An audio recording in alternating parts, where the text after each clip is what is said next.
All right, what's up, everyone? We're back from a small hiatus and break for another online Polymath Salon. And today, I, Addy, will be talking about unconventional languages like the olfactory language and how they can potentially modify perception and your memories and stuff like that. So this is almost like a qualia meditation type salon in a lot of ways. And before we get rolling into everything, if anyone wants to give a quick intro about who they are, what they're interested in, where people can find them. Michael, if you want to start. Yeah, you guys know me. I'm a PhD physics student at FAU. I have that blog, Perpetual Science, on Substack, and I also have a YouTube channel with the same name. And I study mainly vacuum general relativity and complex systems. Howdy, my name is Daniel Van Zant. I also have a blog that I use a lot, danielvanzant.com. I'm working on a PhD at Florida Atlantic University, and I am generally interested in this question of how do we make AI smarter to make humans smarter. You just became a candidate recently, right? I did. As of Congratulations. Exactly 1 week ago, I am now a PhD candidate as opposed to a PhD student. So I successfully defended my proposal. Wonderful. This is great. This is very good news. You're gradually climbing up the ranks of society and asserting your genius. Awesome. At least the ranks of academia at Florida Atlantic There University. You go. I don't know where else recognizes me Yes. I am now a PhD student at FAU as well, starting in September. In what field? I'm in the comparative studies program. Got it. All right. So we have in the design, art, and aesthetics track. And I'm curious. Actually, I'll sidetrack for a quick second about in what way do you feel like that gives you an interesting perspective when we talk about things in different things, like Michael Levin stuff, say in medicine, or different ideas in philosophy or physics or engineering or whatever. Like, I'm curious what type of perspective you have on these types of things from your Well, first of all, my own personal perspective is I worked in the medical school at Penn and then at NYU for about 14 years, developing software for biomedical researchers. So that's my own personal perspective. Right.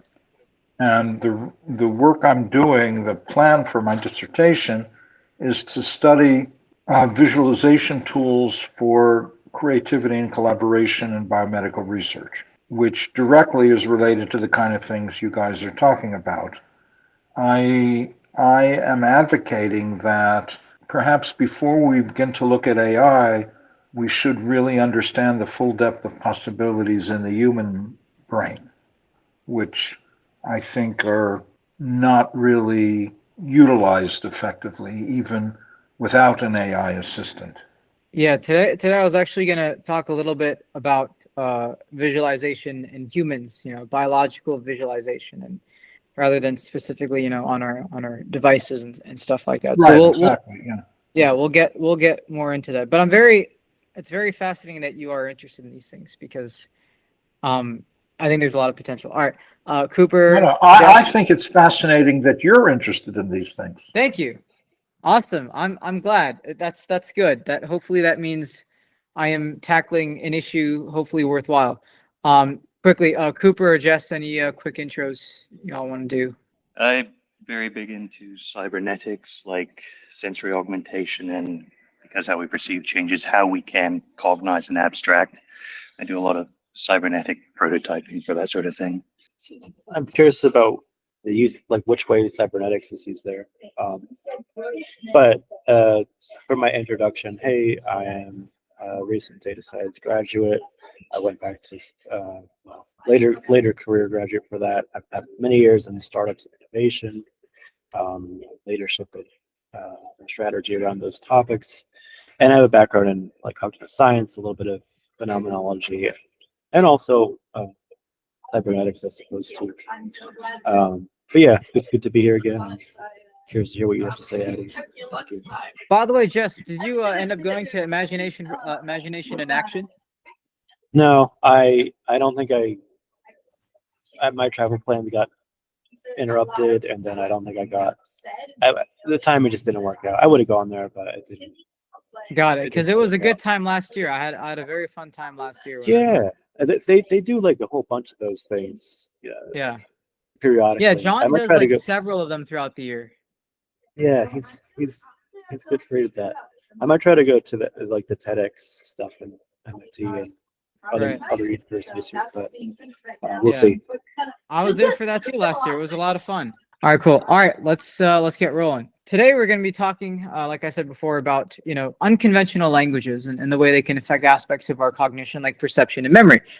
And I guess the thing I want to start off with asking everyone is to you, what is a language? Like in the broadest sense, because I've been told that my definition of language is extremely broad. So I want to kind of gauge everyone else's perspective of what they think language is. All right, Cooper, I'm already in agreement with you. Yes, Cooper and I are on the same wavelength. Anyone else that has a particular specific definition of language or something that's sort of kind of around the norm, or maybe something that actually is quite far from the norm of what people think of language, if anyone wants to go with that.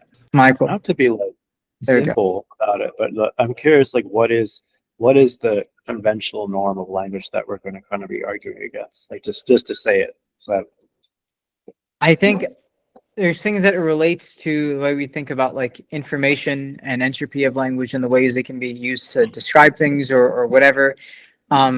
Also, depending on who you ask, people will just say it's simply a means for different agents to share a perspective, which is, it's not like I don't think my definition deviates as far as much as it tries to take all the different perspectives and ideas of language under one umbrella type of thing, right? And like for example, I've said that like I think qualia can be a language. I think sensory information experiences can be a language. Now, does that mean like they are a language out of a necessity, or that they can just be used as a language, right? Like so I'll say Right. mathematics is a language, right? You can use music is a kind of language. Design, people say design language, but design is a kind of language, right? Depending on how you formalize it. And so I really just kind of think of language as a way of formalizing things, and it just depends how much you want to formalize it. And I think in sort of where I'm getting at and what I'm kind of obsessed about at the moment is the kind of phenomenology of language, or I'm not even sure if that's the right way to describe it, but if you could take an experience, two different experiences, the actual sensation and feeling of them, and then formalize them and transform them in different ways, so that let's say you literally you take a feeling of sadness and then a feeling of anger, and if you apply the transformation to both of them together, like when you add two words and you mix them together, what does that look like, right? Which is also kind of the basis of like what I was saying with the olfactory language, where I'm like, you can take one smell, take another, just like you can take words or letters, combine them, transform them in different ways, and you can get something else, like when you mix colors or anything like that. And so that's I guess my very broad definition of language is it's a kind of way of formalizing things, I guess. Yeah. That would be the way I would describe it in a broad way. it sounds to me kind of like first principles sense, like the actual inputs that would get like trying to pay attention to the connective space between like a sensory input or something that is there leading into that which becomes formalized and kind of designates or demarcates what you like affordances about where you want to hit the attention or add the nuance. Or, Right. I forgot what the term was last time we used, but yeah. And I'll say maybe because you were asking about the null hypothesis. Correct me if I'm wrong, Jesse, but I think stated simply, the null hypothesis, what we're arguing against is that language doesn't matter. So sort of, I think the assumption is that if I have a meaning in my brain and I say the meaning in Japanese, or I say the meaning in Spanish, or I say the meaning in American Sign Language or binary or anything else, the actual language doesn't matter. Because the meaning gets from my head into your head exactly the same way, no matter the language. So I think that's sort of the assumed definition of language that we're arguing against. When I've gone about thinking about these things, I kind of purposely try to not take in the same content as other people studying this type of thing. Because it's like, if we're all consuming the same information and looking at things in the same way, like everyone's going to have a very similar perspective, which is good if you want to coordinate things, right? It's like, I give an example of if you have, you know, a startup or something and everyone's going off and doing something else, like it's going to be much harder. You're going to be stretching yourself too thin. It's almost like extreme multitasking and nothing actually gets solidified. Yeah, so I think language is very powerful. Let's put it that way. I think that language is extremely powerful and has very you know, measurable ways of inducing measurable changes in cognition and potentially, you know, in physiology. And I guess sort of the idea of language in the mainstream or the zeitgeist is that it's useful and it has power, but it's not that powerful. Like, it can't do that much stuff to our understanding, right? You know, sort of like, you know, it's like what I spoke about at another one about like associating a symbol with, you know, a sensation or something and being able to call up on that symbol to experience that sensation, and then try to manipulate it with different symbols and things as like an, you know, an interface. And you know, this isn't necessarily an original idea or something completely brand new, but I do think there is something worth exploring about this. Jesse, you have your hand raised. It was very, very hot topic. I don't know, 3-4 years ago, there was just a lot of debates, I guess, in AI about symbolic language and hybrid models and deep learning. And it kind of has been overtaken by all this stuff about like the LLMs as like, oh, you know, the big thing to talk about. But yeah, like what is the role of symbolic logic? What is the role of having a formalized language? What is all this juxtaposed of like I think Richard Sutton's Bitter Lesson, which is like, don't, you know, like the extreme example of, yeah, like it doesn't, like hard coding anything in a particular language is folly, and that you should just continue to try to update performance, because any kind of setting a language ultimately, or more so input, is, I guess that's more about specifically trying to encode or hardwire, if you will, specific insights, like putting certain innates in there that would be useless and ultimately get in the way of eventual like unstructured potentially progress in AI or computing that could do better than creating a specific language or being beholden to it, perhaps.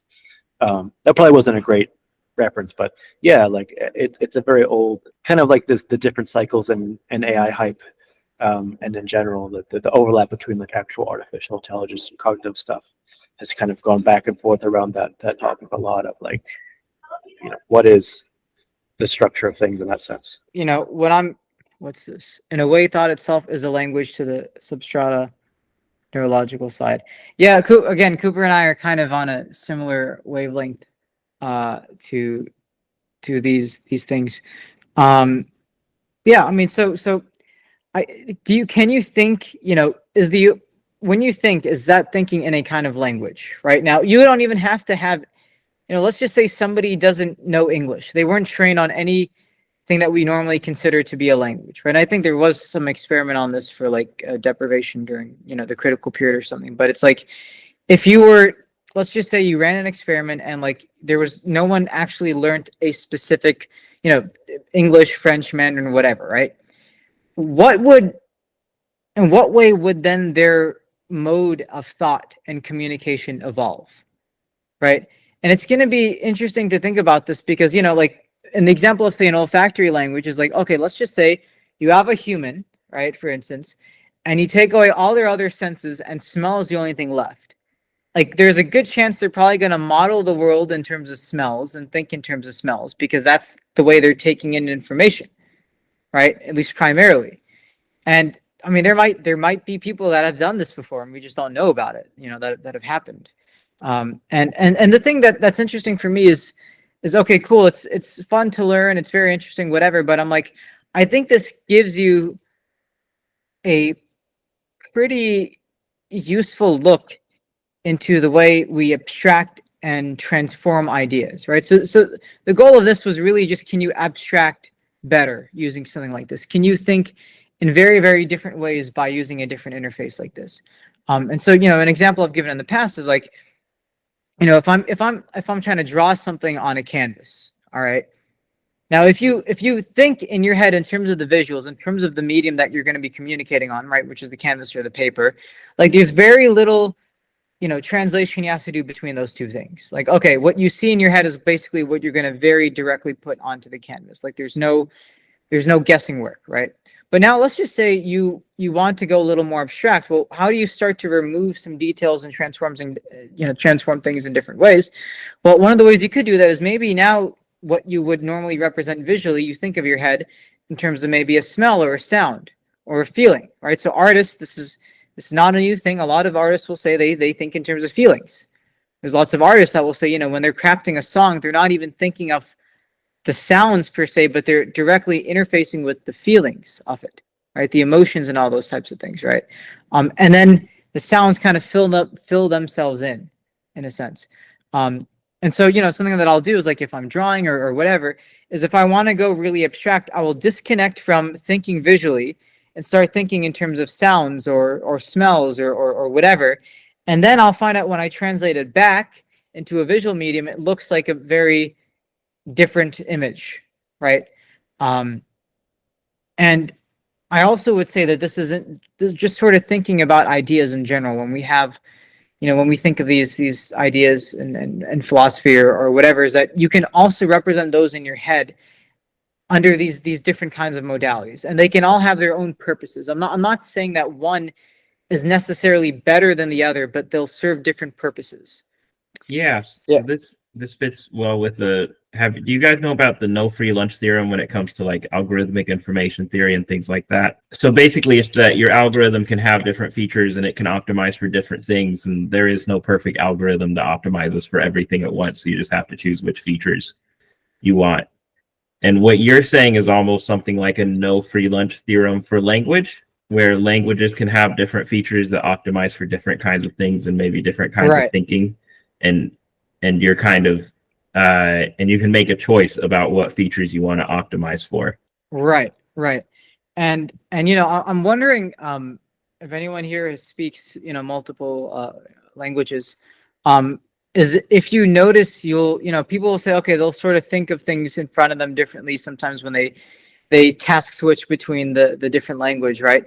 But also, what about your memories? Is a memory was made under, say, a context of Spanish versus English or French or whatever. How is the interpretation of those memories different? And let's say Spanish, and then when you try to translate it over to English, how does it change? I'm curious if anyone has experimented with this before or noticed anything. I'll say a really interesting observation from the DeepSeek people, which I think about a lot, which is that so DeepSeek is this. We have these large language models now that sort of talk to themselves for a bit, and then they come to whatever their conclusion is. And the original ones like O1 were trained where a human expert would write down their thought process for lots and lots of questions, and then the large language model would try to copy the human expert's thought process. But DeepSeek was trained on pure reinforcement learning, where they said the only thing we care about is whether or not you solve the problem. We don't care about how you do it. So have whatever thoughts you need to have to solve the problem and learn to do that. And the original DeepSeek spoke in Creole. Interesting. And so it would like use sort of this language for one sentence and this language for another sentence. And it would switch between different languages. And maybe this is just a weird machine learning artifact. But I think based on the reinforcement learning perspective, one potential interpretation of it that I think is compelling is that DeepSeek was choosing the best language for each thought, and it was sort of optimizing for that. And it said, all right, well, if I want to solve this problem as efficiently as possible, I need to speak in Chinese and then English and then this other language. Right. That's fascinating. Right. Well, this is my hypothesis. The facts are that it spoke in Creole. That could just be a weird machine learning artifact, but that's my hypothesis. I want to take this a step further.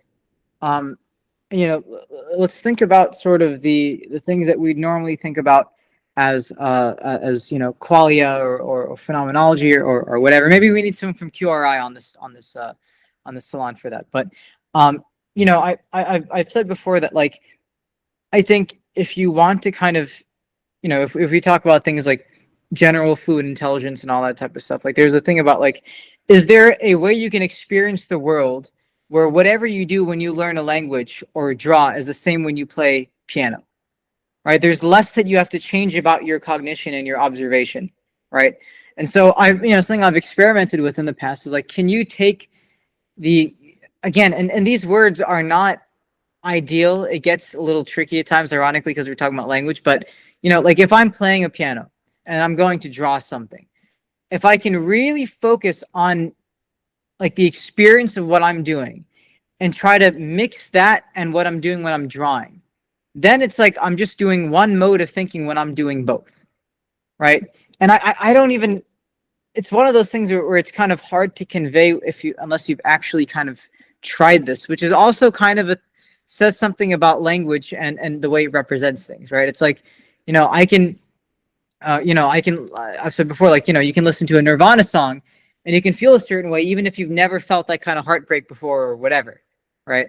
And there are these certain experiences that can be, communicated and transferred without you having specifically had it before. That at least that specific one. But, is there a way of experiencing the world where things are you just have an easier time doing it? Like there's literally a feeling associated with that. I guess a state of being, conscious that lets you do that. And, I guess that would also relate. Actually, this was at the Polymath and the Mindfest dinner thing. I think some of you were there at the table on this, but I was talking about, what does it feel like to experience the world with more plasticity, with more neuroplasticity?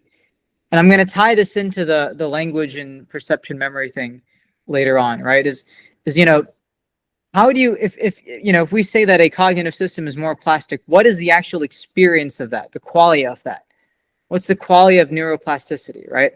I think part of it is that you experience things with more generality and to some level, maybe a little bit more ambiguous. Like it's almost like, when we look at an optical illusion, like a Necker cube, right?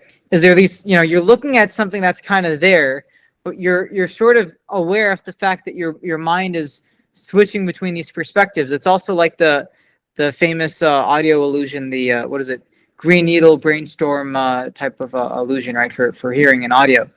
And I think part of what neuroplasticity is experientially is that you're giving your mind more room to explore different perspectives before it solidifies a certain path. Right now, extreme neuroplasticity may not be a good thing.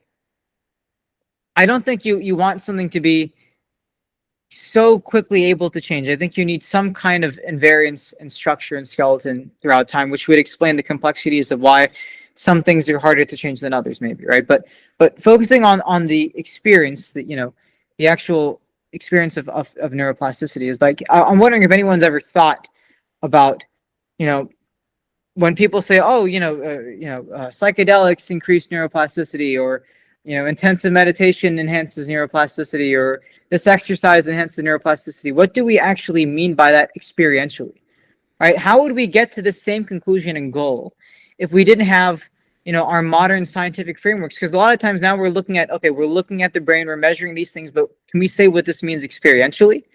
I think this is something that, these schools of meditation and insight throughout human history have tackled, but just using a different language in a sense. So, we talked about perception of that plasticity, and then let's say we take it into memory, right?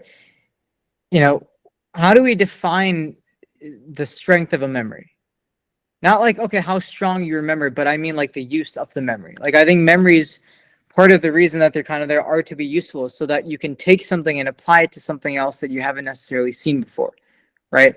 And there's different things where you remember things very, very specifically for a designated purpose. But I think a lot of the strength of memories and perception comes down to hitting the sweet spot between extreme specificity and then extreme generality and ambiguity, right? So let's say I have a memory, right? And how do I gain more use out of it? Well, I can use it for different things, but each situation may be slightly different, right? If each situation is the exact same thing as the memory, then it's not as useful as things that are slightly different from the memory, and it's still able to transfer over to that, right? So let's say I learn a certain task, right? So let's say I learn how to ride a bike, and I have the memory of that bike. And what other things can that be useful for, right? And I think, people will say, all right, there are these facts about what a bike is, whatever, but are there things experientially you got from riding a bike that transfer, that could be a kind of far transfer to other tasks? Now, I think people that we would test as having, higher fluid intelligence or whatever would probably experience this world in a kind of way like that. Because I think we're focused on the way we're, modeling things in a very kind of schematic way rather than the actual experience, right? And I do think that, to kind of get a better hold of what changes in experience are kind of like, is that's what, like noting meditation is really good for, where you're just noting these subtle changes in the way that you feel throughout the day and the differences in your time perception and the way that your mind is projecting on a certain meaning to things. And eventually, if you build this up enough, you might be able to start to transform these things and use them in different ways. What has Cooper written here? Along with what you were saying with like riding a bike, people use what they've learned from riding a bike for like how the steering works and make parallels from that to like how they drive a car. Or if someone's Right. learned to ride horses, they'll figure out how to ride a bike from that, sort of like how pulling on the reins will angle it, the balance. Like there's different elements that will transfer between different skills. Now, there are some ways to look at things with extremely plastic lenses and think like, oh, I get an idea for a software program from seeing a mechanical thing operate. Like that's a thing that does happen. Like people get inspired in very different ways. But how do you trigger that without just going full insanity and only get useful things? That's a whole other trick. I was gonna say it's the top down versus bottom up modulation, I think, with like the concept inhibition, to where people don't necessarily see all the details that make up their ideas of this is how I drive. They don't think, okay, my arm goes this way, I will pull it this much, give this much pressure to get this result. They just see the top down concept of driving, muscle memory. Once they get the symbol, they don't see the details. But if you can modulate between the two, like bottom up, top down thinking, you will start seeing details more. But of course, there's only so much you can do for that because of synaptic pruning does limit certain perspectives. It's not entirely, because I think we can learn how to do that, but our biology is perhaps fighting us when we try to sometimes. Right. And something you could even just kind of throw at all of this is that, how useful is all this stuff actually? Like, is it really worth the time and effort and whatever has to be invested to figure these things out? I think so. I could be wrong though. I could be totally wrong. I think so too. Yeah. But I think we're not using a lot of what we could do with our brains and symbol making and understanding and new lenses into stuff. And the fact that there are these kinds of cognitive and biological outliers throughout history and even people alive today. And some of the anecdotes in the literature on this stuff is not as clean and detailed and accurate as I would hope it to be, but there is something. There is definitely something that we're picking up on with this very strange kind of diversity of biology and cognition in all these different states and things, right? I mean, a good example are savants, right? Because there's savants that can be very heavily on the spectrum where they would say they'd score horribly on an IQ test or something, but there's also savants that would score normal or above average on an IQ test, but also they can calculate insane amounts of numbers in their head or have this incredible memory or whatever. And the thing is I take it as I get a whiff of something, like there's something there. And I don't even know if I'm fully confident in our current description of savants. I just don't think we've studied it enough. I don't think so either. I've done a little bit of studying into that sort of field and like how the brain represents in different neurodiversities. There is a lot of overgrowth sometimes in savants in terms of dendritic spines, like the stuff that you'll also find in synesthesias. It's correlation, not causation, and I'm not a neuroscientist, so this is all grain of salt, but it seems to be there are specific neurologies that, because the dendritic spines support more working memory and more visual memory, and then neurons as well, to where, like in the case of savants, they can hold special symbols for all the details because they have the working memory capacity optimized for that. Well, I say optimized, but rather utilized. It could be we can learn to do that too, because there's been studies with like transcranial magnetic stimulation that swaps the top-down versus bottom-up thinking. Like I think Snyder did that, and people will then start getting the same sort of savant capabilities. Not necessarily 100%, but they show more details and more information they would otherwise have without having had that done. Right. And I want to tie back into, what we're talking about, about the thing about getting inspired and making these transfers between different things that seem like they're kind of unrelated, right? I mean, if you think about, what do we use to train a lot of athletes or say F1 drivers or anything or pilots? Well, we use games. We use video games. We use simulations, right? Which is, and a simulation in a sense is a kind of, you're not directly interfacing with the thing. You're dealing with some level of compressed information and abstraction, right? It's kind of a top-down thing. And the hope is that that's, a minimal model enough to help you, you can still fill in the blanks by using that. As in, you don't necessarily need to train on the real thing. You can train on this and get a very similar or same effect, right? And this, again, this is really all about what we call, near transfer, far transfer, whatever way we want to describe that. And the thing I think about is, okay, let's say, someone is, we're an F1 driver, because I love cars and racing and all that type of stuff, right? So let's say you have Max Verstappen or something, he's training on a sim, right, for F1. And, he's driving whatever.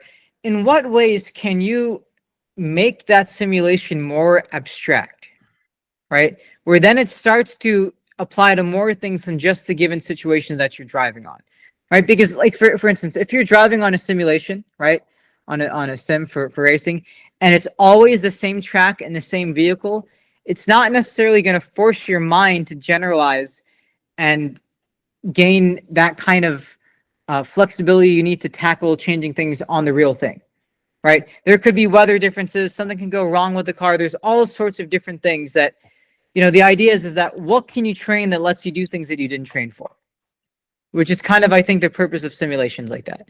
And so, let's say we're engineering the ultimate simulation software for F1 drivers or something like that. Okay. So you normally have an F1 game or modified game of it or whatever for simulations. Okay. What else can we add to that lets them have the experience of driving with more generality, so that they can respond to many different things that they didn't necessarily train on, right? And I think that actually the key to that is to try to remove some details, but you can't remove it all at once. I think, what it would look like is, okay, someone's training, Max Verstappen is training on the F1 game. Then we make one increment of removing some details, and then more and more. And then, eventually it may start to look like a Slither.io or whatever that game used to be with the snake thing, or some old, TV racing game where everything's in 2D, right? I mean, there's lots of ways that these things can be transformed depending on the generality you want to train for. But I think something that would be interesting is, okay, if you want to train a kind of visual acuity, you could probably obscure the vision, which is the thing that I believe for like fighter pilots and stuff, this is actually something that they do to some degree, is they'll train under obscured vision and things so that it forces them to see things better, even if they're in a normal setting, type of thing, right? Just because they're training under something, different and harder. Okay, so again, F1 simulation. Let's say we remove, some visual information, some auditory information. Let's say we remove some like tactile feedback information from the simulator, right? Right, and the key to that is you don't want that to be your starting point, because you need to have something that's your original reference point that's missing for your brain to try to work harder to fill in. This is that kind of hormesis thing in action again. Hopefully everything is starting to tie into each other in some way with this. But, I would say that at some point, okay, let's each time that they then play, the sim, let's change the map each time. Let's change each time they do a round, the map changes, the weather changes, the lighting changes. Right? Maybe we put them no longer in an F1 car. We take them into a different kind of car. Right? And we can keep making these changes and transformations from the original start, but they have to do it in increments. Otherwise, it's going to be much harder for them to keep them in one view and try to generalize it, right? So the goal with this is, can you take those experiences and find a way of interfacing with them that you don't have to change your mind and change your perception. You can have one worldview or lens that lets you experience those in the same way, type of thing. Is that maybe making a little sense now? Well, I'll say as far as your training bit, what you're talking about is almost coarse graining your training, where you're taking one Right. aspect and really emphasizing that and then de-emphasizing other aspects. And this is a real thing that gets done in training for almost anything competitive. In sports, they'll talk about training the fundamentals. And then I used to be really, really, really good at Team Fortress 2. Nice. Back when there was like a sponsored competitive scene for it. I was good to the point where I had an offer to quit high school and join a sponsored competitive team, and I turned it down. You should have done it. I think I'm glad I graduated high school. I think I made the right move. But I was really, really good. And what you did to get really, really good was you coarse grained your skills. So there's like programs that you can get on your computer, and they'll train you to move your mouse around really precisely, so you can get moving the gun around in the game down.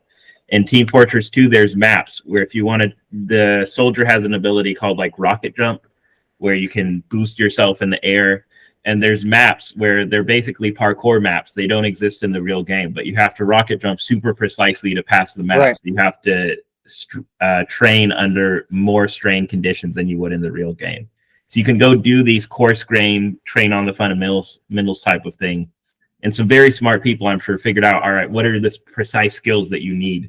And then you can go back into the regular game and be better overall because you got better at those really specific skills. Right. Yeah, I think we're talking about a similar thing with that. I will actually also inquire to the audience here if anyone else has experimented with this in other things, like for cooking or for writing or for whatever. Like I'm just curious in the way people learn their skills, right? And specifically if they got, to Cooper's thing, any sort of far transfer or cross domain effects afterwards, because that's something that we're really chasing after with things in intelligence, is like how much cross domain things can we get from just doing one thing.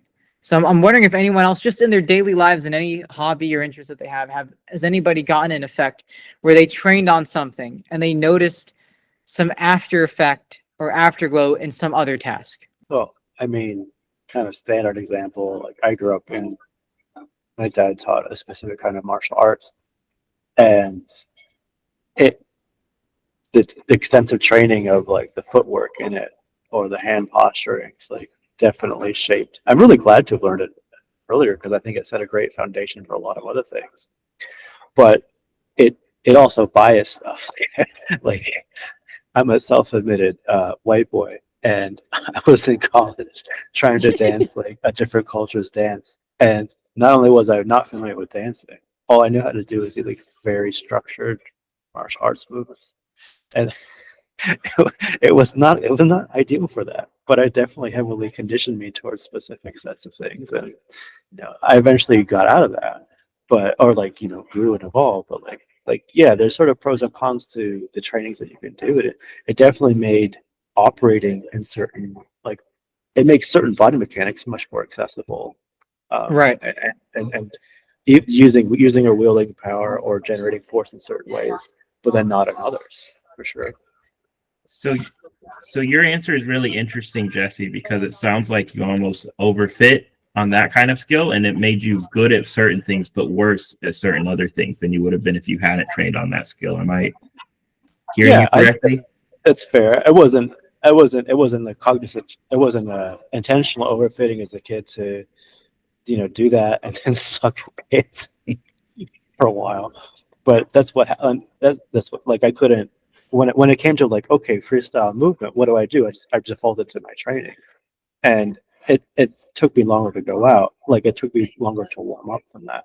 But I think that's also just a lack of overall experience. But yeah, there was definitely overfitting, let's say, to one class of movements or paradigms of movements, maybe.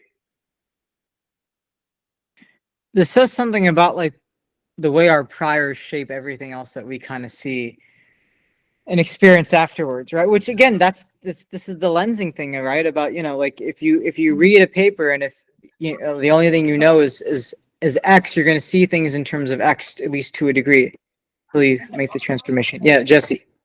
Yeah, and I think it also speaks to developmental sequencing and overall experience too, because I grew up heavily focused on the training.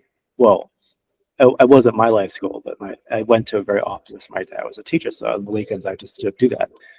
But I spent, you know, comparatively like no time studying any kind of like dancing or like so it's like because I front loaded in that space, developmentally it's there. Now as an adult with much more experience, I can move between them much easier.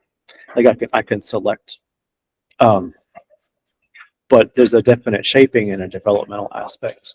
Well, that can happen. I'm not saying, you know, you can probably, you know, target diversity of experiences or not, you know, but I don't mean to say there's an inherent developmental bottleneck, but I do think there's an inherent the sequencing of things does have an impact, and then the ability to choose between them at a later matured state of like familiarity and like okay, I know enough now to know if I'm in a very specific martial arts mode or space, I can do that versus like I'm gonna go dance now or do something different. It's a different, you know, there's different sort of metacognitive parts of it too, to the interfacing. Right. And you know, this is also something like on the longevity side of things where it's like, you know, is there some exercise that you can do or a diet that you can have, whatever, that has these far transfer effects? Like it's gonna, you know, you're training this, you're doing this one exercise, but it also is good for your brain and your bones and your heart and your lungs and your kidney and your liver and all these types of things, right? As people are trying to target, basically what we're really going after a lot of the time is far transfer, just in general with innovation, is we want to be able to do the least amount for the most, which is kind of the idea of you know, transfer like that. And you know, like, yeah, like I would have to imagine if you are, you know, generally athletic things will probably, you know, be easier to you when you think of it that way.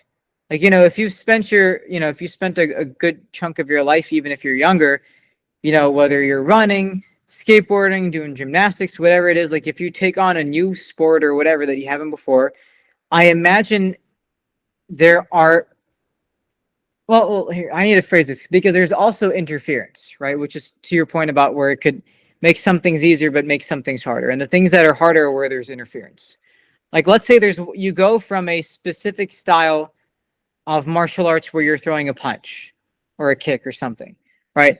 And, you know, there's going to be ones where you train on where it makes it easier when you move on to another style. But there's also sometimes where you've learned a specific way of throwing a punch or a kick where it's going to make it harder to do the new technique because it's sort of like the Stroop task almost. There's that interference there.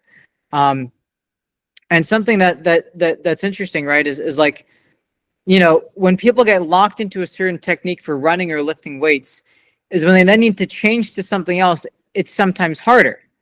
Right now, you'd think, oh, like they're training for athleticism, but no, their body at least is interpreting this as they're, you know, specializing in a certain thing. And so I think part of this is that you don't want to lock yourself into one technique too much, right?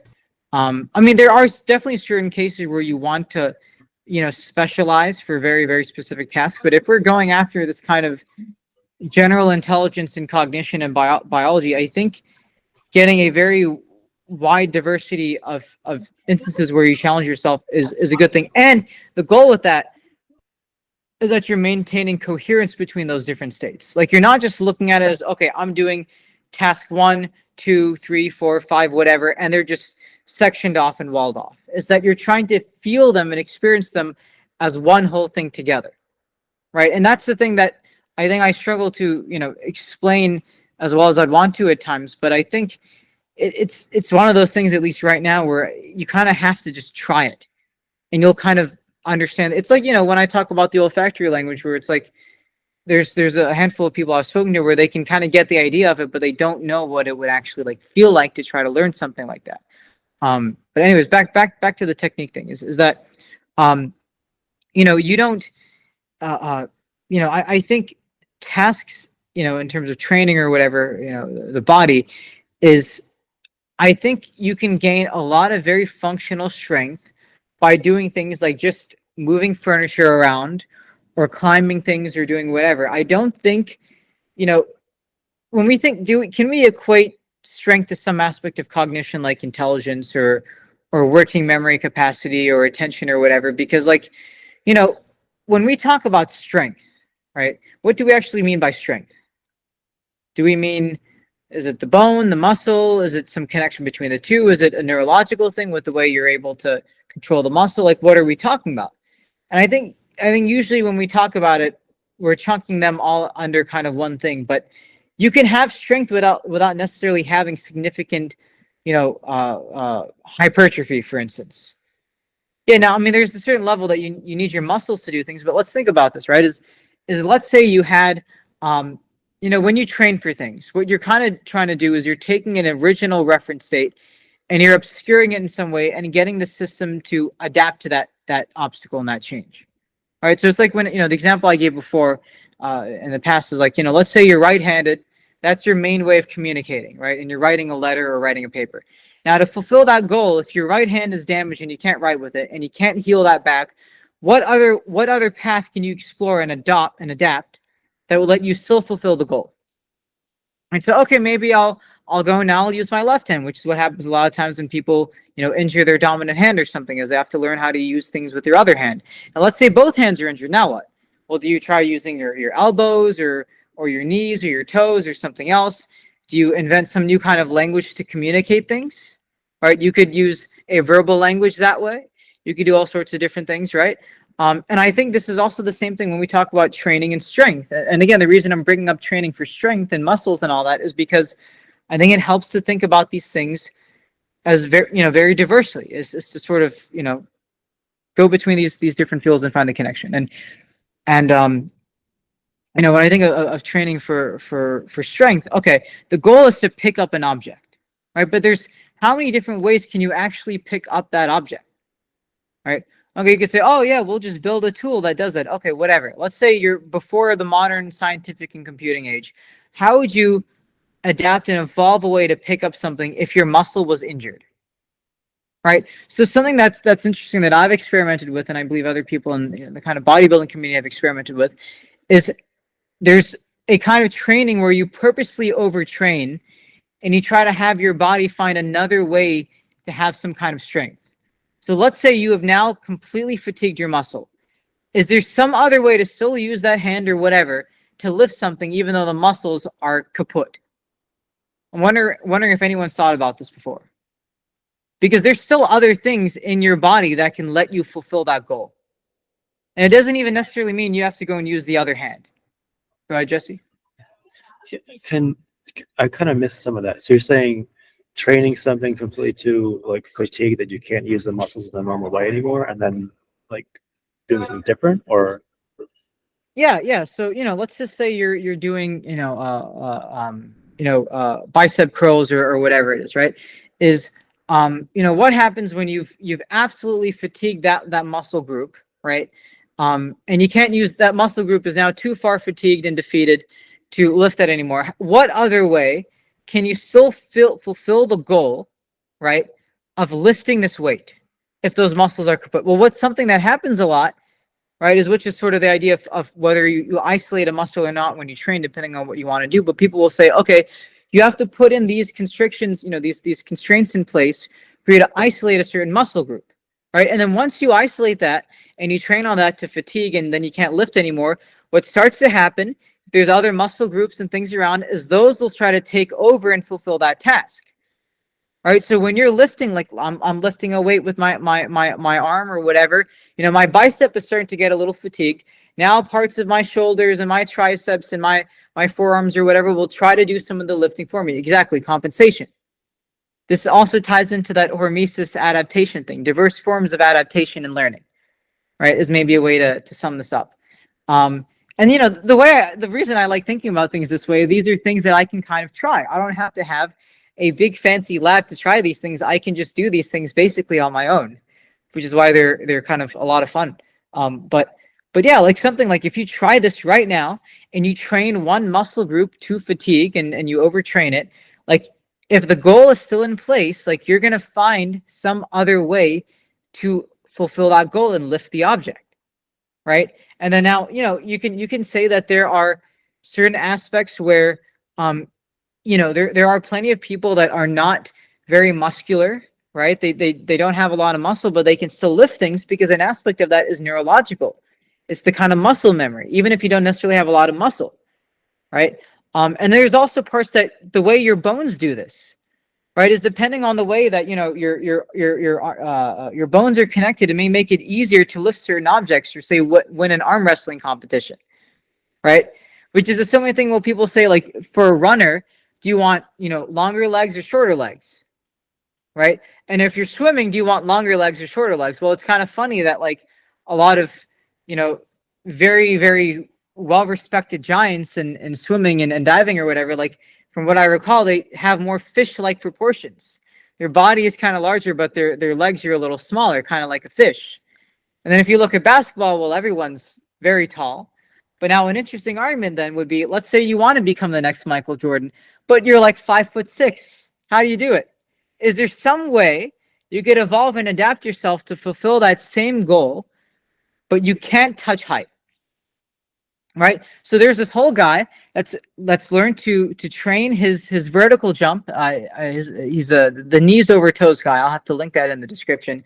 And he's popularized a lot of these exercises for training your knees and your hips to be able to have a lot more flexibility and force when you jump and when you land. All right. So if someone is really short, maybe they can't just reach their hand up and hit a dunk. Maybe they can't do that, but maybe they can evolve some other way to fulfill that goal. Right? Maybe they're focused even more on strategy and tricking and faking with the other opponents on the court to win, get the leg over them in that way. Right? So then it becomes a cognitive strategic game.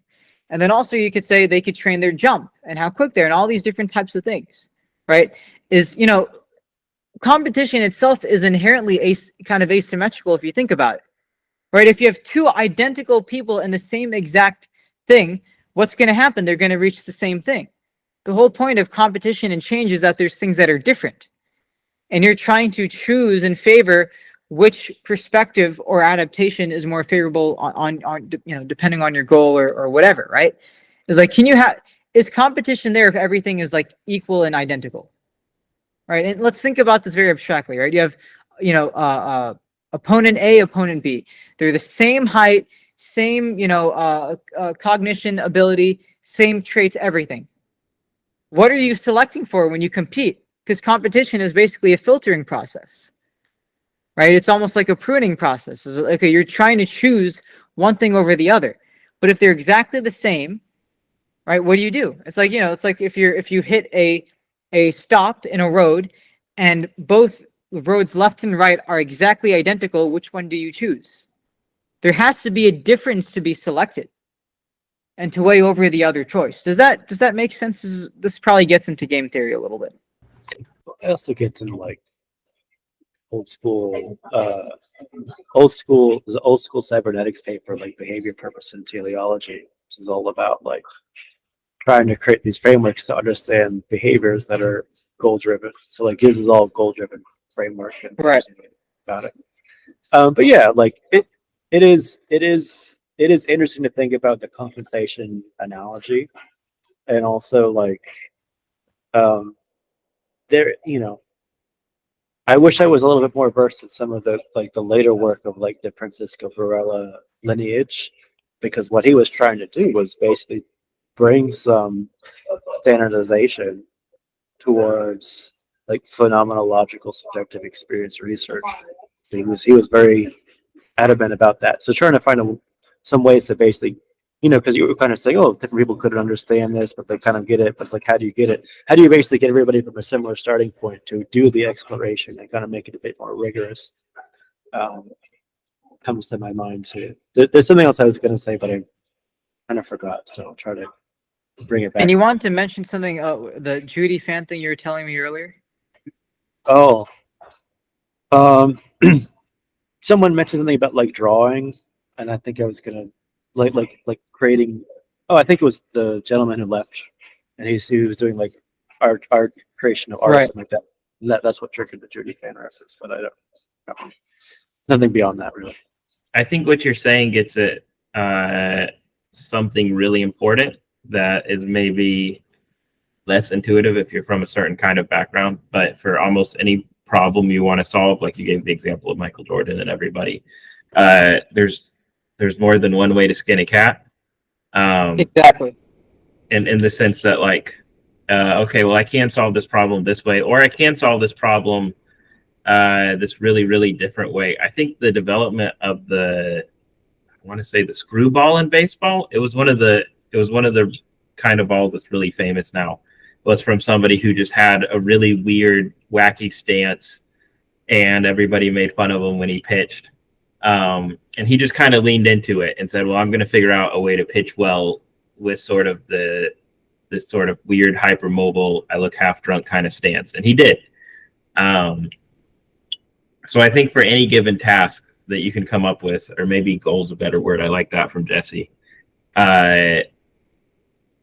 there's multiple ways to orient yourself to be good at it. And what's interesting is I think some of the ways to orient yourself to be good at it are mutually exclusive. Right. And then you can talk about, all right, well, what is the skill ceiling of this way or this way? And maybe you can, get more progress towards your goal if you do method A, but if you do method A, you're only going to get so far. Whereas if you do method B, it takes longer, but you can get further overall given enough time. This happens all the time in programming, where it's like, all right, well, if you're going to build a small program, you can do it really quickly with this and learn how to use this language really quickly. But if you're going to build a larger program, you just can't do it with this programming language, and you're going to want to use this other thing that's harder to use and slower to learn. Right. And this is a good tie-in into what I'm planning next week. I think it's for Tuesday, before the medical AI thing at the Sandbox. But I was calling it like a qualia hackathon, cognitive hackathon. And it was going to be, this actually was the initial, actually, I don't remember, DOZ, if you were there for that. Michael was there, but one of the original cognitive hackathons that I'd done last year, which was about, experiencing an object or something differently so that you can do more with it, right? Different, more ways to skin a cat type of thing, right? I think, Michael, if you remember, it was the one with the optical illusions and the words and the text and the letters and all that. Yeah, Remember I that? remember that one. Yeah. So I'm bringing that back again this year. And the kind of task is we'll keep it a little smaller for Tuesday, so it's a bit more focused, but we'll give somebody an object like a roll of string or whatever, right? And you have to figure out, let's say your goal is to communicate with someone, right? You need to get a very important message across, but you only have a roll of string. Or you need to be able to compute something, but you only have a roll of string. You need to be able to make an instrument or whatever, but you only have a roll of string. What transformations can you do to that thing with just those things that you have there, right? How can you think of things so divergently that you can figure out how to see the opportunity in that thing, right? Because what this is almost like, I had a conversation before where I was like, biology is kind of, I think biology and cognition is kind of inherently optimistic and stuff like this, because you're trying to make the most out of it. You're trying to make the most out of a bad situation. And the adaptation process is you're trying to make more out of less. Like you have something negative that happens, right?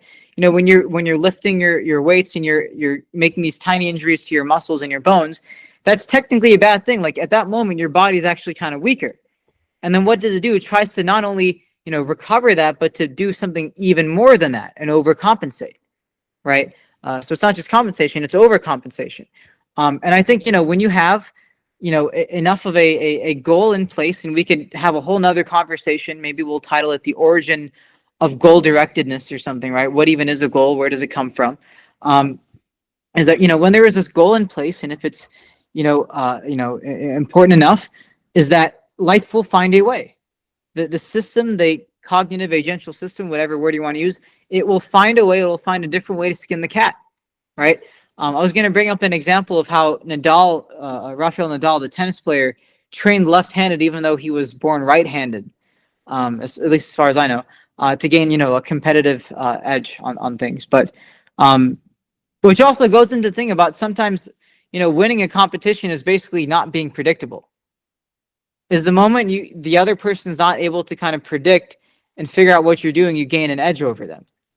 So that also seems to be why chaos works so well for things. Is just be completely chaotic, because you're going to throw everything off course. But yeah, so the point with what we're doing on Tuesday for the qualia cognitive hackathon thing, right, is we'll give someone, an object, whatever, and they have to figure out how can you solve a specific goal with this thing, right? So maybe I'll say, here's a roll of string. I need you to make an instrument out of this. How would you do it? Some people may start, holding it with their hands and, moving it like a guitar string, or maybe they'll find out another way to do this, right? What are the most, can you experience the object with more ambiguity and generality so that then you can choose which different path you want to take, so there's less interference in that, right? You're kind of training for less interference of perspectives when you do that. And an example, a potentially giant implication of this kind of cognition thing, right, is the origin of food and cooking, right? Is, someone had to have explored, trying out all these different plants. And, when you think about like milk and yogurt and cheese and all that, yogurt and cheese, that's spoiled cow titty milk. That's literally what it is. Like, who would have thought about having that? Right? There was probably some desperation and some overfitting that you were doing to make this work. Okay, my existing food source is now no longer there. All right, I don't want to starve and die. I have myself, I have my tribe, whoever I care about, whatever. My cognitive light cone, is maybe Michael Levin would phrase it, right? So, okay, how can I still fulfill this goal even though the original state and constraints have changed and are no longer there? Well, I'm going to start looking around, lensing things as what is as similar as possible to maybe what I originally had, right? So you'd start off by like, okay, I've had this plant, I know this kind of works, but what else looks similar, tastes similar, whatever. And there's who knows how many people died and got seriously ill in that experimentation progress. Think about how we figured out like DMT and stuff. I don't even think we really understand how that all came together. Right? And even just the process of fermentation. Like, all right, let's control the spoiling process of this and let these bacteria tribes go and reproduce all over this, right? They're using this to make babies of their own, and now we're going to eat it and drink it. Well, Think actually, of how strange that sounds.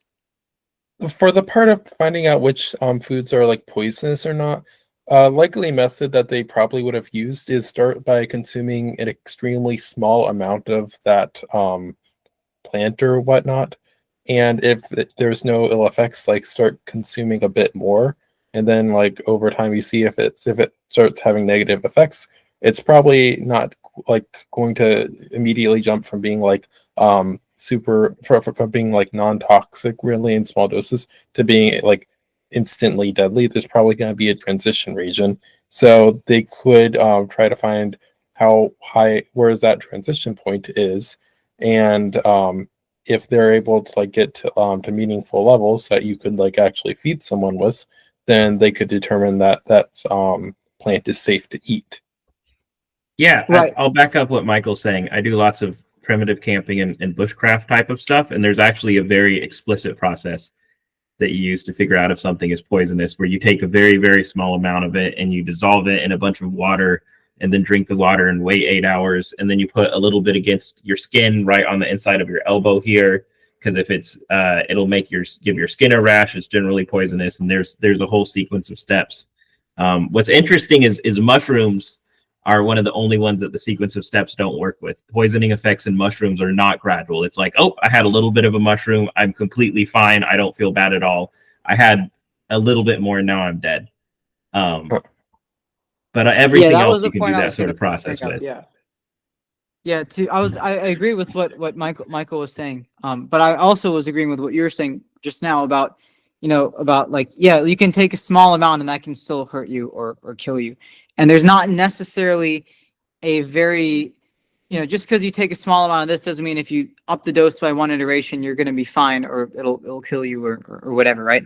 And it's just thinking about like the way that we formalize these things. Right. So how did people, figure out like, okay, yeah, let's just test things on our skin instead or dilute this in a certain way. Right. Like, how did we actually figure these things out? Right. I think a lot of what's happened is like, I don't know how much our actual physical, bodies and cognition have changed from, 2000 years ago or whatever, right? 3000 years ago, whatever. I don't know how much has actually changed for sure. I don't know if we'll ever really know, but I don't think that much has changed. And so we're similar organisms, right? But the experience around us has changed quite dramatically, at least on paper, right? And I think because of that is that we tend to frame our entire way of thinking and experiencing the world in terms of whatever we know in front of us now, right? Like, if someone was alive from before there were cars and we were riding on horses, so now we have self-driving Tesla, like their conception of it and their actual experience of it would probably be a little different. And they may think about it differently and have different uses and solutions and, all these types of things, right? And I think that something that especially happened with things like health and nutrition and diet is that we had to rely on different information back then, right? To figure out if these things would work. We almost had to be, we were all self-experimenters back then. I think you basically were, right? Especially if you were going into uncharted territory and things were kind of new. Like you were basically always self-experimenting, or maybe giving it to someone else so you don't care if they get hurt, type of thing. But stuff like that, right? That also reminds me of how we tend to use animals like mice as simulation models of humans. Now, yeah, they're not identical to us, but they are a representation. They're a compression of certain things that we're trying to test in humans that are also there in an organism that lives and dies faster. And I think part of the benefit to organisms like that and systems like that is prototyping is very helpful when you can iterate very quickly. There's, like to experiment on a human for longevity stuff like, oh boy, how long do we have to wait? If our intervention works, that means we'll probably have to wait 100 years or longer, right? And so it's kind of a kind of odd, twisty way of doing things, but we use organisms that have a similar, there's enough of an invariance between us in the way that they're representing certain things that we're selecting for, and then we just test it on them. And the whole point is that, yeah, it's not exactly the same. The metabolism and the different things happening in a mice are not exactly the same as a human, but there's enough of a far transfer between them, which is why I say it's kind of like a simulation and you're training on a simulation, right? But then on the flip side, what I've also heard people talk about is how many things that, if let's say mice were the center of everything and we're testing things on humans, what's the transfer going from a human to a mouse? I mean, we're pretty similar. We are, but there are differences. Yeah. In general, for animal testing, though, this is what you talk about. You call it model organisms, and you say, my lab uses this model or that model. And what that means is for testing, you also do a sort of coarse graining. So I'm going to sound like a broken record talking about coarse graining so much. But for animals, you say, well, this animal is similar to us in these important ways. And so we're going to be able to test these kinds of dysfunctions and these kinds of cures for the dysfunctions in this animal. So one example is most autism research is with mice as opposed to rats, because mice are much more social creatures. Right. And you see much more of the social symptoms of autism with mice as opposed to rats. Yeah, well, I mean, we can also go into the ethics and things about using mice for experiments and all those things. I mean, it's kind of insane how much we have just treated the entire species of those animals. It's kind of insane if you think about it. But that also gives me, another way of like, what other ways can we simulate aspects of, the body that we're testing for, right? These models, without having to test it on a living organism or something we define as living. Now, okay, that's the idea of different things in computers and all that type of stuff, right? But in a sense, what are you doing when you have an allergen and you test it on your skin versus consuming it. And like, okay, I can get a transfer between what I test on my skin, like if I'm allergic to, say, I don't know, pollen or dust or whatever, like, okay, I'm going to feel that on my skin without directly hurting me more or killing me if I consume the thing, right? Which is also what you were saying before about the toxins and poisons in nature, right? But there has to be that transfer between them, otherwise it's not as useful, right?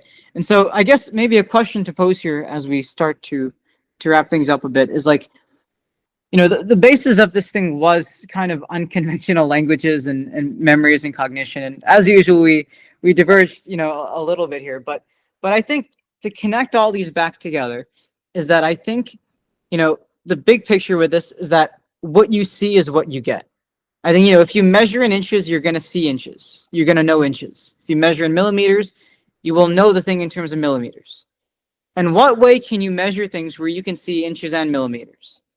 And you can see centimeters, and you can see whatever other ways of measuring things and experiencing things.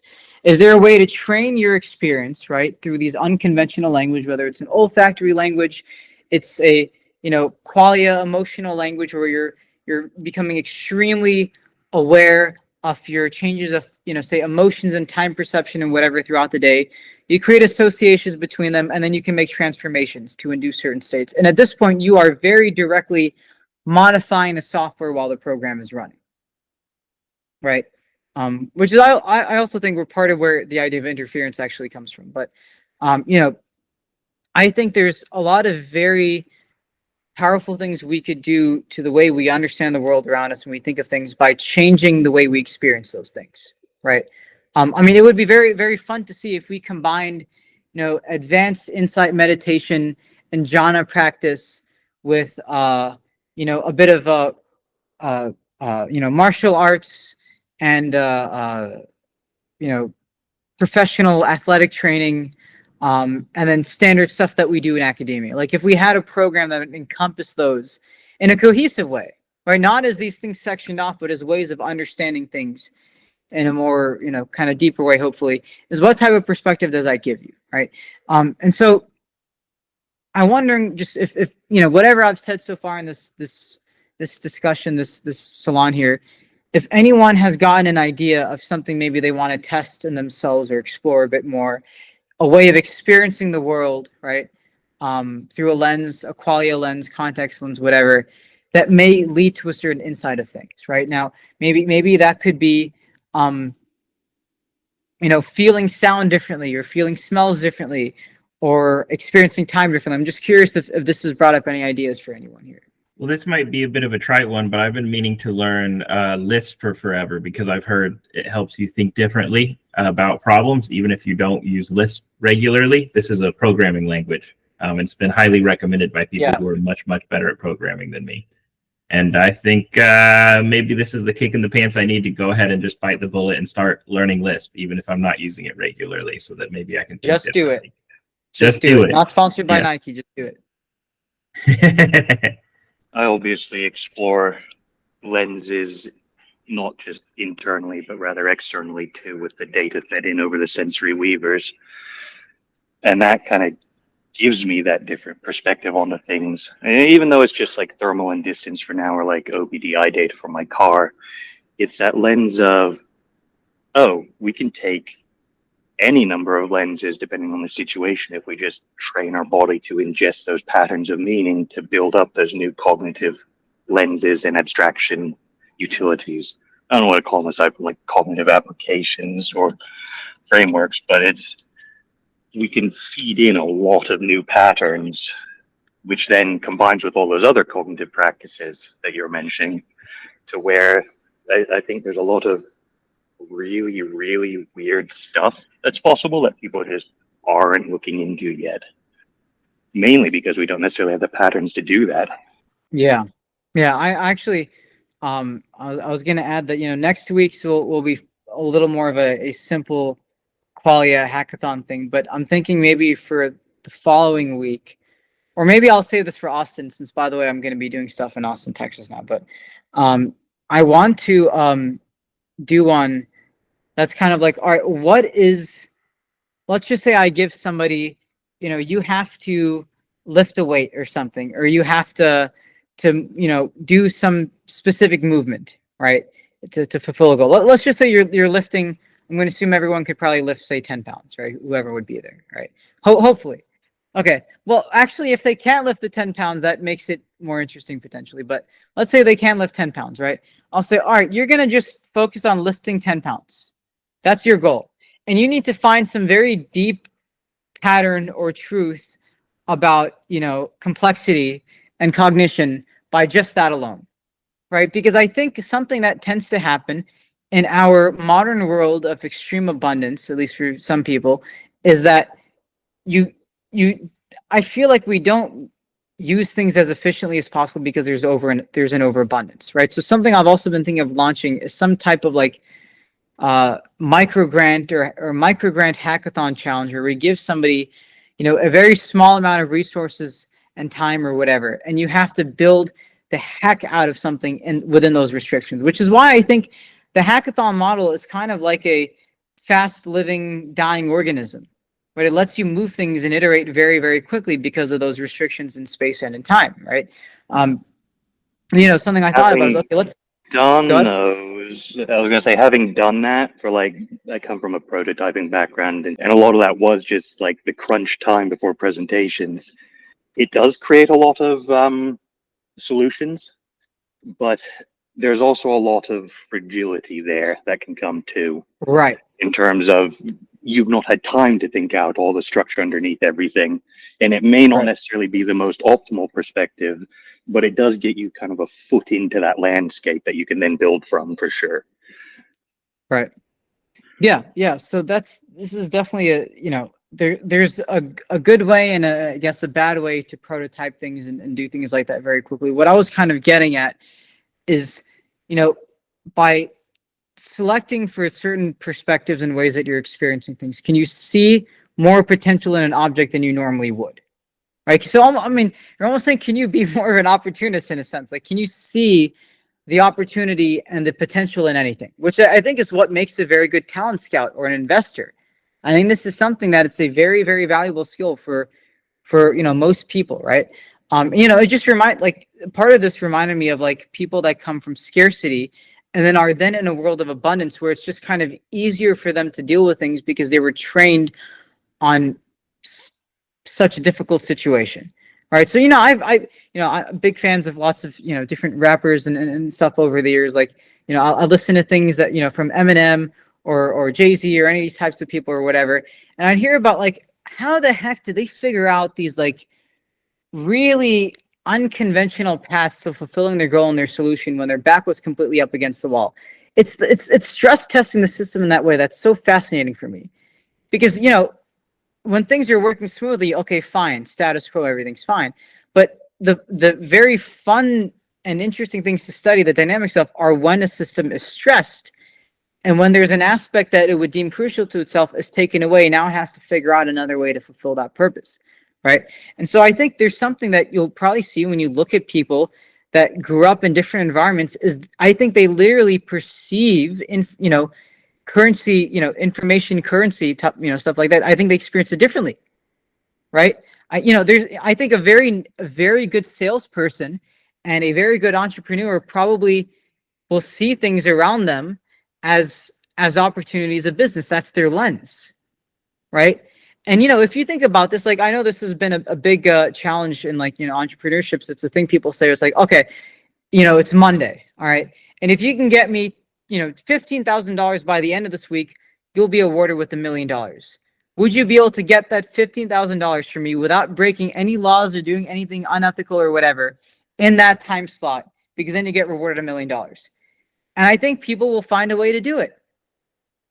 I think part of the reason we experience things the way that we do, right, the qualia, the phenomenology of it, is that there are a lot of things that are imparting, they're putting on points of friction and obstacles that are technically not there, right? I don't know if I'm explaining this right, but I think there are a lot of things that we take as things that can't be changed that can be changed, right? So it's the idea of redefining a constraint or a goal, if that makes sense. Top down versus bottom up. where if you only can solve a problem with the patterns that you know, and you don't have the ability to remake those patterns, you're never going to see the new perspectives that are already there, just beyond your current lens. Right. Yeah. I mean, an interesting interview question I've done before is like, what is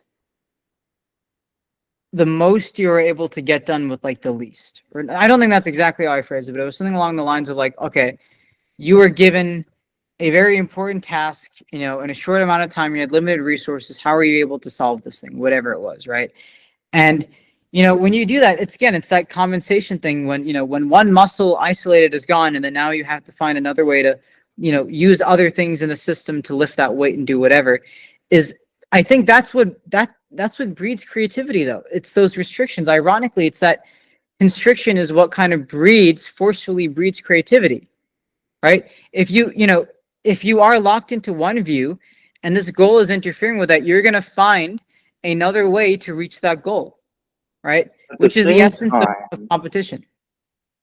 Yeah. At the same time, if you don't have the ability to reevaluate, you won't be able to get any of this. Yes. You're gonna only ever see it. And if you think that's all you can do, like, in a way, you need to be able to hold a perspective that your perspective isn't absolute. Yes. Your map is just that, a map. You have to be able to go to the territory, so to speak, by asking questions at every different point in the structure of your map. Very well said. Well, that's a difficult task for a lot of people to do. It is, but I think it's something we can train. And I think if this starts to be an aspect of the way that we, now more and more, I had a conversation with a friend the other day about what this Ekkolápto hackathon polymath project is supposed to be. And what it really is I'm trying to train, intelligence and cognition and get this in a way that it's a part of the culture and the zeitgeist, right? Like, can we really take advantage of things that we have not considered yet, right? That's really kind of what I'm going for. And sometimes I don't always communicate in the best way with words, but I think hopefully like the hackathon stuff is more of an easier way of getting the point across, with physically doing something. But I'm a very big fan of the idea of like making more out of less, right? And to your point, Cooper, about like like if you're not able to change that perspective, you're screwed. You're probably screwed unless there's something I don't know, which is possible. But you are probably screwed in that situation. Neuroplasticity enhancing drugs. That's fine. Just go to the Amazon, take a little bit of there you go. I'll stay, you'll be fine. Yeah, there you go. I don't know what that. I'm not advocating for that. I'm just saying. Neither am I. Theoretically, it might help for some of that, but and we don't know yet because we don't test. Right, and also I'm not even necessarily. I don't think that you need to, part of a lot of what I've experimented with and what I can do in another salon is like, can you induce the benefits of a psychedelic state without having to take the substance? Oh, now, yeah, part of not having to take it, right, is like, okay, there's, about where you're sourcing it from, the quality of it, and then, some people also, for very advanced meditation and psychedelics, like some people are not in a good state of mind to be doing those things, at least at one point in their life. Like they can definitely be a little. There's a lot of demons that lurk in the subconscious if you're not able to see them. Yeah. Here, Jesse, you had your hand up. It was a brief comment on some of the zeitgeist stuff and being like trapped in the current conventions or whatever. And a slight plug for a project I'm slowly getting off the ground, and it's a bit different than everything else. It's kind of more ethnographic or autoethnographic and much more about experiences. And I want to kind of do a bunch of like interviews or just discussions around the sense of being, in the negative sense, in the sense of being trapped by a lot of like you can say like future shock or present shock and then just the immediacy and kind of what the norms that we're in now and all that stuff, but also just the experience of working within these constraints or stories about striving against them and what it's like to like do it. And a lot of my work is like strategy and finding answers and calculations and the right stuff. But I want to do something that's very just like almost documenting or like journalism or like more serious ethnographic approach to it. So more about that later, or people interested in that, stay tuned because I'm going to have some things coming up too. But I think it's a really interesting topic from what is it like sense, not just the kind of more practical approaches that we're talking about here too. So cool stuff. Yeah. Thank you for that, Jesse. Yeah. I mean, I think I want to say that I don't know for a fact if this is a good thing or a helpful thing to do. I mean, I think it is. And I think it is enough where I'm willing to put it out there into the world and build things and do with it. But it's sort of like, I think it was Cooper saying earlier about taking like the meta perspective that your perspective could be wrong, right? To build a kind of robustness that way. It's like, yeah, considering the fact that even what you're doing now could be wrong and can change. And, you also, things become much harder if you're always indecisive though, right? I'm sure many of us have suffered from indecision and stuff like that in the past. And I think there is a sweet spot to these things. I Get think lost in the chaos of what could be and never make what is. exactly. Yeah. That's I think that's a pretty deep truth for these things. Totally. But yeah, I mean, kind of focusing on actual projects to do. I wanted to know if anyone has anything they'd want to test or experiment for, for a salon or for a hackathon, like if, the ones in Florida, when we go to Boston, when we go to Austin, wherever, like things that we kind of want to test with these things. Because I have the couple of things that I'm directly interested in trying out. Like I mentioned the one about, the way we think of currency and use money and objects to do different tasks, right? Because, a currency is kind of an abstraction of value, right? Like the reason $20 is useful is because it doesn't have to only be used for one thing. You can use that $20 for many, many different things. And then you could also say, what is the limit of its potential, right? Like what are the different perspectives that money could be used and take towards fulfilling your deficit or fulfilling your task or whatever, right? And then of course, you start to dive a little more into like philosophy and ethics and decision about like where should that actually be used for, which is a whole nother thing we could talk about another time. But are there any of these things like, we talked about today, right? Any of this kind of qualia experiential stuff that anybody wants to kind of explore at another salon or potentially even at a hackathon? This isn't quite at the level that you're talking about, but I've been thinking about since I mentioned it and since we've been talking about this, I've been thinking about doing a literature review to see whether or not folks who know different programming languages solve problems differently. There's got to be some kind of literature on that out there. So I think I'm probably going to look into that. Nice. Because programming languages are a nice little abstraction where they are a language, but they're also a very clear way of solving a problem. And most of the kinds of problems they solve have a clear sort of, is the problem solved or not? So it removes a lot of fuzziness, which is exactly what you want for anything scientific. Right. By the way, for Jesse, what I meant is that, I could run the hackathon or whatever, but if there's any topics that you guys wanted to lead with or make the focus of it or anything, I'm all ears for that. But my question then also is like, is this a good format for solving these things? Because for me, I feel like the hackathon model is basically you're open sourcing, the ideation and building process of things, and you're just compressing it in a very short amount of time, right? And hackathons they don't have to only be for a weekend. They could be longer, they could be whatever. But I like the idea that you're trying to make more out of less time and resources. That's why I'm just a big fan of this. Maybe there's a sweet spot where, 3 days, 2.5 days isn't enough. You're going to maybe need more for some tasks. But, I think there is a lot that we can figure out by studying extremely mundane everyday things. Right? Part of where I want to go with this model, if it ends up hopefully having some merit to it, is that we won't necessarily need to have very, very expensive labs and budgets. Right now, yeah, there's a lot of stuff happening right now in academia with all these cuts and everything. And you know, I normally I'd say, all right, this is hurting a lot of things, which it is, but also maybe there's an opportunity here. Maybe this makes us question the way that we're using our energy and our time and our resources for these things. And maybe there's a better way to make more out of less, right? Maybe we don't necessarily need to have extremely expensive experiments for things, right? And yeah, you could say, okay, there's these things for the experiment itself, but then you have to pay people, whatever. I'm like, you know, I also think we can live off of way less money than we probably think.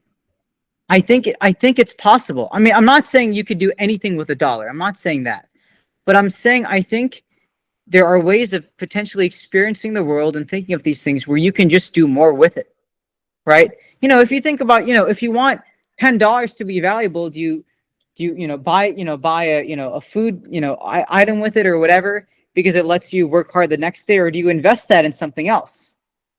Ironically, one of the best ways to maybe gain value is to invest it in something that would appreciate, but there's always a risk with that, right? You know, if you think about the way that we allocate our energy and our time, is they are by definition investments, right?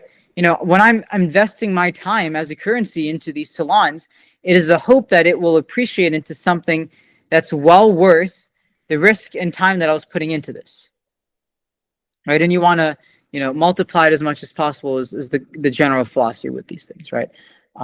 DVZ looks like he wants to say something.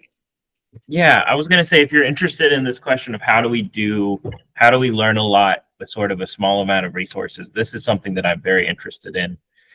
And something that my dissertation centers around is the fact that we have these very large data sets in science currently, and they're very accessible with a relatively cheap amount of equipment. I'm not talking dirt cheap, but I'm talking like less than $5,000, which is nothing in science. A rat costs about $1,000, and you might use 30 rats in one study. So $5,000 to run all of these different data sets is nothing. And I've been thinking about doing a short presentation or article or something on just, hey, here's these data sets out there. They're rich enough that you can come up with real experiments and do real science on them. And you don't have to have a lab. You don't have to have all of the university's resources to get IRB approval because the animal's already been killed and its brain has already been analyzed and all of that other stuff. So if you'd be interested in that, I could definitely workshop that a little bit more and talk about how we can do science, maybe like real science for less than $5,000 or something like that. Yeah, something totally. along those lines. Totally. Yeah. Let's chat about that. I'm interested. Yeah. Okay, cool. I've had this rolling around in my head and I've been debating whether or not to do something with it. But if you're really interested in it, I might. Totally. Because the thing that prompted me to start really thinking about this is I talked to some high schoolers who I think were at Polymath Medical, and they were really interested in like, well, how can we get into science? And I was like, well, you can join a lab and all the standard things. And then I was like, also, these data sets exist and you can just start running experiments on them on your computer at home. And I think that's super cool. Like, that's really exciting. 100%. Oh, to look at Jesse with all the thumbs up. 100%. Yeah. So yeah. Cool. Let's talk about this. There's so much. Like, that's the thing. I think this is something actually like very driven people that are kind of, I guess, selected for in the kind of startup world of things, right? That spirit of the startup world is that those guys are just like unimaginably driven. Like, that is the real study of agency. You want to study agency and all that stuff and goal directedness, look at those people, because they don't let anything get in their way. Some of these guys, like nothing will interfere in their progress. It's just kind of crazy to watch it live, right? But there's so many things that you can do with the tools that you have today, especially with AI. Like, there's a lot of things. I think a lot of it is that people don't necessarily see the potential in things. I think what happens a lot, and I think this happens to people in science, right, is people will a lot of times highlight the reasons something can't work instead of the reasons why it can work, or the way you can get it to work type of thing, right? And a lot of people in like the startup and the venture world are kind of like, they're like extreme optimists to the point of delusion. Like, okay, we are gonna get, all of this information from the blood in just a drop. That might still be possible, by the way. I low-key still want to see someone try that.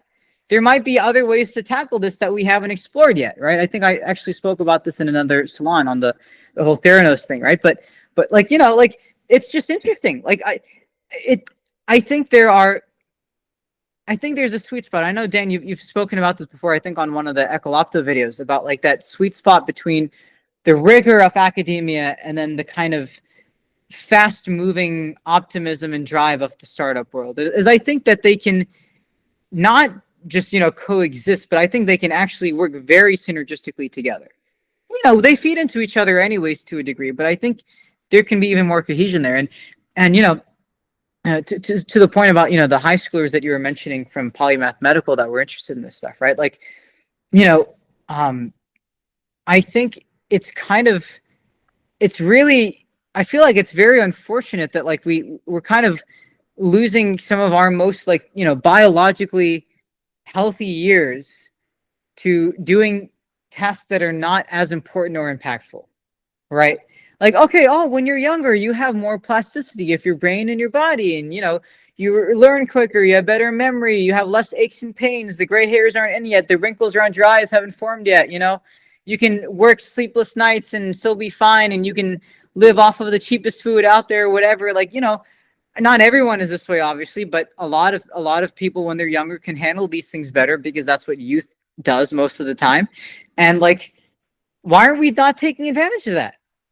Like when people are at their arguably one of their peak, timelines of like physical and cognitive capacity, why aren't we taking advantage of this to utilize, to focus on the extremely important tasks that we have as a society and a civilization, right? That's why I'm a big fan of like 1517 or O'Shaughnessy, and even the Teal Fellowship has done this for years now. I guess that was kind of the originator of this to a degree, but like I think there is something important to be said about being able to leverage the cognitive and biological capacity of when we're younger and use it for tasks that are more important and impactful, right? And so again, to the point you were saying earlier, like I think kids like that should also have an environment where they do that, because I think what happens a lot of times when you're in high school, you're in middle school, you're in lower school, like there's a kind of, you're doing things to get the grade a lot of the time, and you haven't, a lot of kids, even if they're very capable or driven, they don't necessarily always have that bigger picture in mind. Like they're like, okay, there's my family or my friends or the teachers in the school or whatever, and you're kind of doing these smaller tasks without really picturing like what is the importance of, if they want to start a company or they want to get into a company or be at a good university or whatever. Like not a lot of kids are usually thinking about that, right? And so it would be very interesting just to see if you put kids like that in an environment, right, in a hackathon, in a salon like this, whatever, and you gave them the room to really explore these things that they're just insatiably curious about, what would they come up with? I think they also have less of the obstacles in place that we give to ourselves when we're older. I think they'll just see things more than we would. I don't know, my opinion. No, I think this is a lot of good thoughts. I'm very interested in stuff like this. I wrote my article on sort of a system to incentivize moving very quickly while also moving very carefully. And so, very, very interested in these types of goals. And I'm very interested in this idea of like, all right, how can we get more people innovating? Totally. That's the name of the game. Yeah. How do we help people build towards goals they can dream versus the goals set from the patterns they've been exposed to growing up? How do we spark curiosity versus stifle it via this is how it must be? Well, yeah, Cooper, once again, in full agreement with you there. And that reminds me of a conversation I also had at one of the Polymath or Mindfest dinners. It was about, the idea of a fire. If you'd never seen a fire before, how would you actually conceive of something like a fire, right? Okay, was to cook something, where would the conception of cooking even come from? Whatever, if you'd never seen a fire before and it didn't accidentally spark up somewhere, how would you have thought about creating a fire, right? What's the kind of, again, the experiential aspect of coming up with something like that, right? What's happening in your mind when you come up with that? But those are all the things, like that could be a very fun topic for a salon, maybe in person or a hackathon. It's like, okay, how would somebody have come up with something that there was no existing criteria or labels for, like a fire, right? You could say, oh, you want to cook something, but where did cooking come from? That also kind of relates to heating things up or whatever, right? What other ways, if someone was trying to, we'll do this thought experiment now and then we'll end, because I also have to get going soon. But, let's think about like all right, I'm eating this food, right? And now I can't make use of it, right? So there's plenty of plants that we can't make use of, right? That will be either harmful or we just can't digest it properly or whatever, right? And again, think about this though, cognitively, informationally, about when we think of languages. Like, if you haven't been trained on Mandarin, how do you make use of Mandarin if all you know is English? Or all you know is an olfactory language? It's the transfer, it's the generalization, right? The interpretation of it. And so, if you think of food, right, it's like, okay, okay, I have this plant that I've gotten here and I'm just starving to death and I need to be able to get energy. How can that deficit and that goal direct the actual thing that I'm physically doing in a very specific way that lets me be like, okay, what I should be doing is rubbing these things together to create heat and affect this, or let this bacteria ferment this, or cut this up in this way or whatever, right? Is how much does the goal directly fill in those blanks, right? And I don't know if I even have the best answer for it or anything, but there's an aspect of that which you have to run the simulation. There is this thing where you kind of have to, is this the Wolfram's computational irreducibility thing? I think he talks about this, but you have to actually run the experiment and the simulation. I think that's what he's getting at with this. Because you won't actually be able to say for sure unless you've actually kind of done it at least to a degree. But yeah, I feel like that topic, that idea, that thought experiment could be very fun for a qualia hackathon. And I think I want to shift between using the cognitive and qualia hackathon titles, because these are not supposed to be, okay, you're necessarily building something. You're building your mind is what you're really going after, right? It's like a meditation, hackathon. Like, we're going to be, instead of building something in front of you per se, the main goal is to actually build your mind and your experience, right? The phenomenology of it. So I think there's many, many cool things to try there if we formalize it well and then find a good way to scale these things. And what is this? That Harvard meditation event, right? Which one is this, Jesse? Oh, there's a guy who joined our salons that's holding the event, and he does a lot of Luca. meditation stuff. Yeah. Of course. Yeah. He just had his event a couple days ago. Yeah. Oh, I thought there was one later on too. I hope that wasn't. No, I think he is doing one later on, but I know he just had one. I think it was like Friday and Saturday or something. Well, yeah, like that's a good point. Friction to Flint and so on. Like, how do those transitions happen? When you're saying when they're making those transitions between those different iterations of each other, that's basically a study of evolution and change. Is all this comes down to saying, how do different systems change, right? And there has to be something that's kind of guiding that change and giving it a reason to make that change in the first place. So next week we have the medical AI demo at the Sandbox, which I think some of you already signed up for. That's in person on Wednesday. I believe it's about like 3:30 to 5 or something. And then the day before on Tuesday, we have the Qualia Cognitive Hackathon, which is going to be on the thing I was talking about earlier about like experiencing, an object and thoughts differently so you can see more potential in them, sort of, again, training that divergent thinking. That's going to be Tuesday. I think we're going from like noon to night, basically. And we'll see kind of what happens out of that. So yeah, the salon will probably be maybe on Thursday or something, but pleasure as always having everybody join.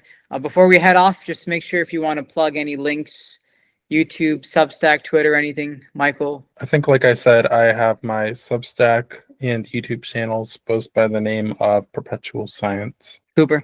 I got a blog that I post some of the prototype work I do towards the sensory weaving perceptual manifold stuff, but I'm also just in Discords to chat and talk about cool stuff. TVZ. I have my blog, www.danielvanzant.com, and that's sort of the central hub for most of the stuff. And are there any new write-ups or publications you're working on that you can give us a little hint towards? Yeah, absolutely. I am working on an article with Lindsay, who has been at some of these Polymath events, on essentially there's this thing called quantum decision theory, and there's these new types of large language models that use a similar algorithm. And so we're writing an article on how that might be using these large language models might be a better model for indecision in humans Nice. I'm looking forward to that. in language. Nice. Yeah. Yeah, that well, I'll link all your stuff in the description. Jesse. Hey, yeah, a lot of my writings on projects are shifting to Substack, so just look for Jess Parent on Substack. You can find most of it there, or my website, or whatever else. But a lot coming ahead, but really good to be here today. All right, thanks everyone for joining Polymath Salon. We'll see you for the next one.